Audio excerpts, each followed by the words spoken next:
Minimum tank thickness is 12 mil, and that's based on manufacturer's recommendations for the type of systems that we're installing, substrate drip irrigation.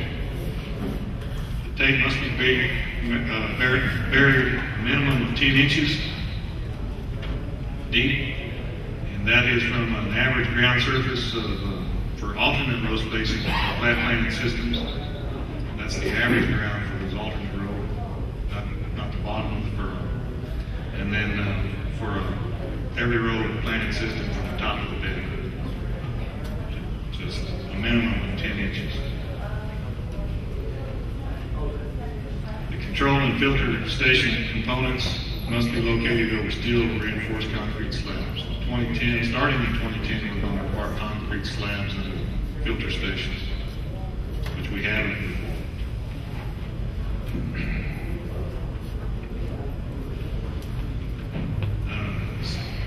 PVC pipe and wooden blocks are not acceptable supports. I'll show you all a picture of some of the systems that we have, where we have tin cans and wooden blocks and pieces of pipe used to support pipe on that system. And we want a little bit higher quality system than that. All electrical components must be off the ground and or slab in with a grounding rod. Same thing goes for that. We have some systems that are designed by designers and installed by farmers. Farmers, we know the farmers are going to take care of it, but sometimes they don't use the best judgment on how to put that system together.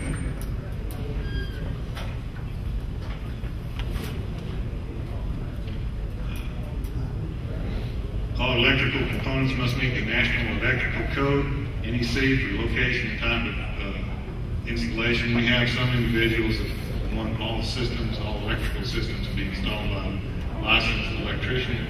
I was able to get them to just make sure that everything that's installed out there meets the NEC code for the type of installation. In other words, outdoor outlets, outdoor regular plugs, electrical components, boxes. Air relief, all air and vacuum relief valves must be installed at high points in summits of 2 feet or higher. And a flush manifold with 2 feet or more elevation change must have an air vacuum relief valve at the high points. Some of these requirements are new in the new standard, and some are just requirements that we required all along, but were not in the standard. We required them within the zone. Air, vacuum, and pressure relief valves should be installed at the end of pipelines and upstream of the filter station. So you have your water coming from your wells, you gather that up and bring it to the filter station. You're going to put a riser pipe, you're going to put an air relief and pressure relief there, protect your wells and pipeline system, and protect the filter stations from surface flows.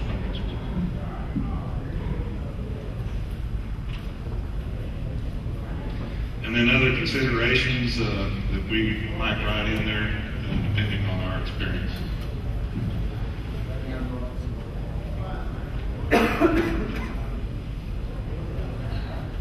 Some of these items are really just parts of this PowerPoint were put together for the designers.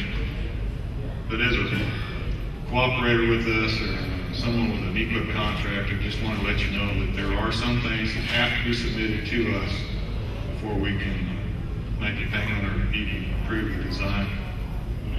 We have to have the contour map, and we have to have the micro irrigation data design information sheets, and all of the designers have those. We train them up on using those, and it's at least 2 pages.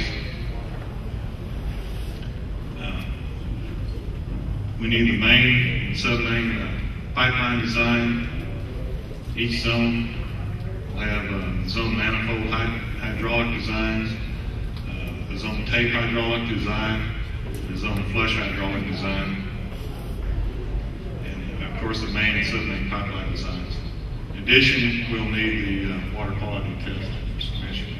We don't need that when the design is submitted to me, to the NRCS. I'll look look at the design without the water quality test. At some point in time, you'll have to get that water quality test to us.